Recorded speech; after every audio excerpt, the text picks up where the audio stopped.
G'day folks, Ashley here from Ground Speed Gaming, and in this video I'm going to fuel an Airbus A320 and you'll see how easy it really is. So we're here in the AirportSIM game, which you can pick up on Steam, and let's just get this thing going. Why isn't it driving? Come on, mate. Oh, I don't think I started the engine, huh? Good one.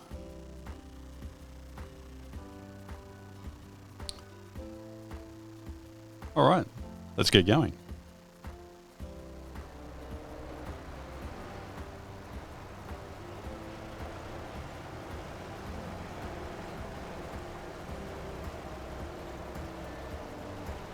Obviously, you don't want to drive under any tail sections or wings or anything like that. That's a absolute no-no in the aviation airline world.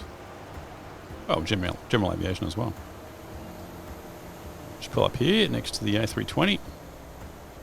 Whoop, hit the brakes. There we go. Just jump out. All right, obviously we've got to keep the engine running the whole time, so it's got to power the pump to push the fuel onto the aircraft. So normally you would chock the wheels. So we'll pretend we've done that. Actually, even before we even do that, normally you would check the tail number because you get given a tab, an electronic device much like this. So we've parked the tanker. We've got to put 47,350 pounds on board this flight. That is a lot. We are in Key West and it is going out to the west. So I don't know how much fuel an A320 would take to get that distance from Key West, but you know, I would expect it to be up there. So we'll go with that, and that's apparently what it has on board, but we wouldn't know that until we open the panel, realistically. But that's okay.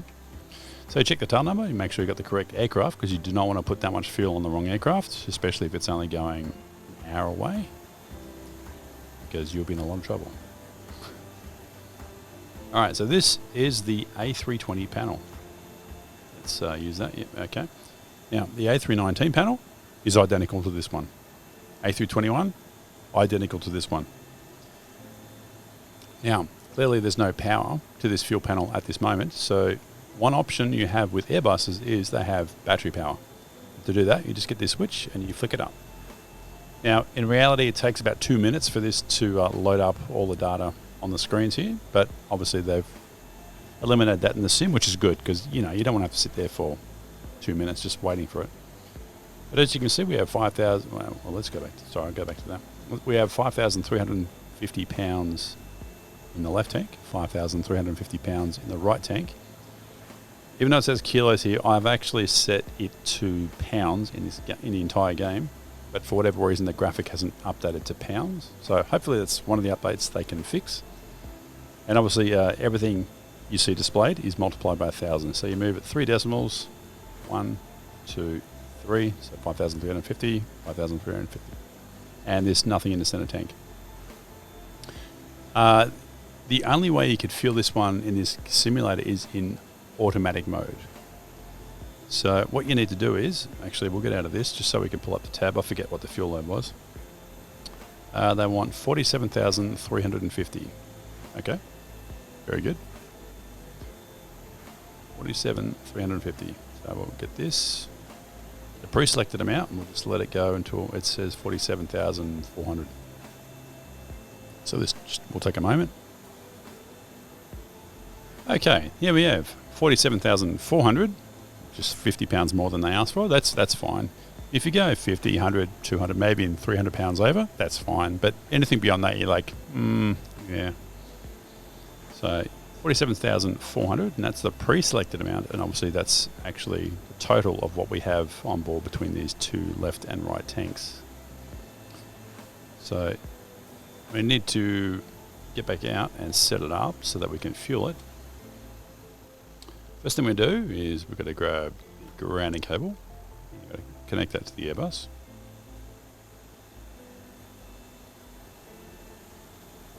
That is actually where the grounding cable is connected for the A320 and the A319 and the A321. And we're going to connect this up here. So let's open the panel. It's actually not a panel, it's a fuel cap. You actually take the fuel cap off. So it doesn't actually swing back like that, but that's okay, you know, you get the idea. And we don't use a handle like this on a truck. We have an electric cable with a switch on it that we constantly have to hold in for it to fuel. So if we were to let go of the trigger, it'll stop fueling right away, because if something was to go wrong and for whatever reason we needed to stop fueling right away, instead of having to run all the way back to flick that handle, we just simply let go of the trigger we're actually holding the whole time. Let's see, let's go back to that. Okay, in automatic mode, all you have to do is flick the guard here and flick this switch up, and you're good to go. There it goes.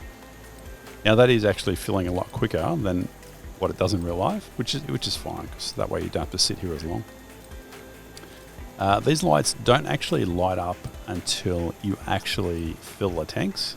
So when this tank is full and when this one is full, that's when the light actually comes on. It doesn't actually come on while it's fueling. The 737 does. It comes on while the valves are open, and then they turn off when the valves are closed. But yeah, Airbus, being European, they've got a different way of thinking, and it's a similar idea, but they just have it in reverse to what Boeing does, which is fine. It's just they got their own way of doing things. Unfortunately, it doesn't let you do it in manual mode. So to do it in manual mode, you'd flick the guard up, so it won't let me move the guards. Each one of these, this one obviously represents the left tank, this one represents the center tank, and this one represents the right hand tank. And you'd lift the guard just like you do here, and you push it up as well, just like you do with the mode select. And it'll just put fuel in whatever tank you open. Now normally the Airbus holds up to 13,800 pounds in each wing. They haven't got that quite right in this simulator. It goes well over 15,000 pounds in the wings, which is obviously completely wrong, but there's no physical way that you would fit that much in there. The most I've ever seen in these wings is about 14,200, and that's generally on colder days. When I always would aim for 13,800, and the rest I would put in the center tank. So they want a 47,350. So the way I would calculate that in real life, I would go 47,350. So that's the total fuel. I would minus 13,800 minus 13,800. And whatever's left is what you'd actually put in the middle tank. So in reality, that's actually what you would put in the center tank. But because it's going to fill to what it is now, 15 point something or other, it's obviously not going to be right. So I'll tell you what, we'll work out what it's actually going to do. 47,400 minus 1,540 minus 1,540. That's what it's going to put in the center tank. You'll see it stop at this number. We'll see how it goes, 16,540.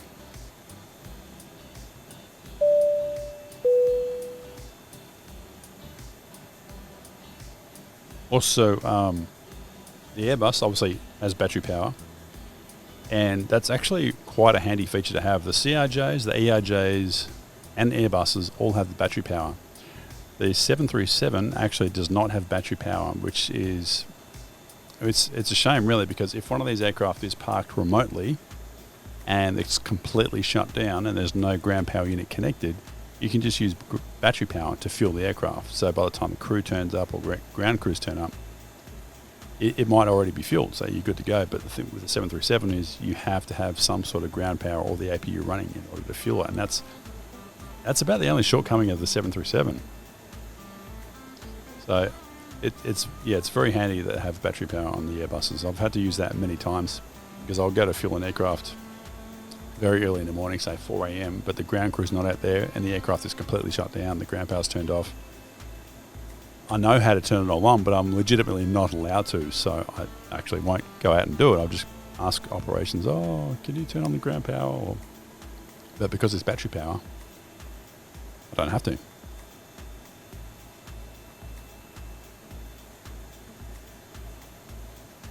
There we go.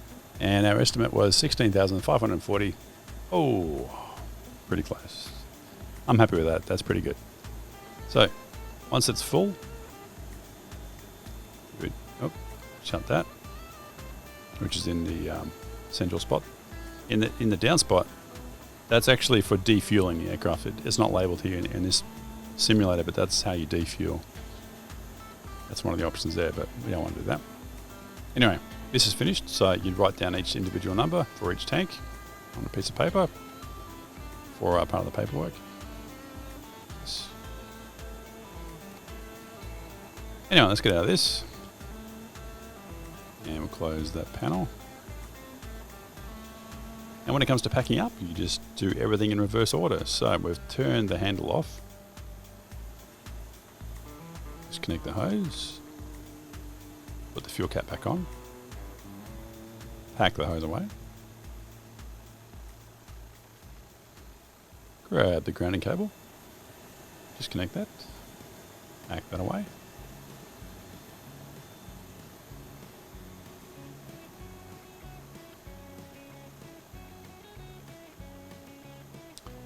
And we'll just close the panel door here. Smack myself on the head.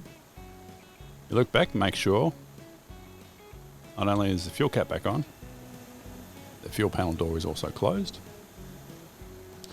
There are some Airbuses where the fuel panel is actually up here on the left of the fuel cap.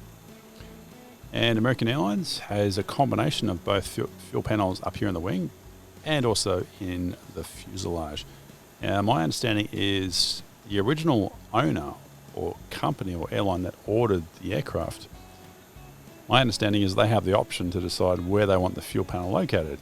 And so I think it's the old America West ones are on the side on the fuselage, and the old US Airway ones are in the wing. And because American Airlines has acquired both of those airlines over the years, you get a combination of both in their fleet of A319s. And so, yeah, it's interesting. But on the American Airlines, all the A319s, their tail numbers start with 700. The fuel panels are up here in the wing. And all of the tail numbers that start with 800 for the A319s, it's in the fuselage. There's only one aircraft of the A319 fleet that starts with in the 700s that has a fuel panel on the fuselage. I forget what the tail number is, but occasionally I'll get it and I'm like, oh, that one. Yep. But yeah. So you remove the chocks, pack the chocks away, you pull out your electronic device, and you'd send the data to be submitted, and the airline would get a copy of it. I'm not sure if all the airlines get it, but some of the airlines get a printout on their printout in the flight deck of the fuel slip. And yeah, that's it. There's not a lot to it. It's quite simple to fuel an A319, A320, and A321. So there you go. What a lovely sight. Actually, that'd be good. Now let's get the Microsoft Flight, the simulated logo in the background there. Yeah, there's your thumbnail right there. Make sure I get the beacon light on top of the truck as well. Awesome. All right. Well, hopefully you got something out of this video and learned something about fueling and how simple it actually really is. Anyway, thanks for watching, and I'll see you later.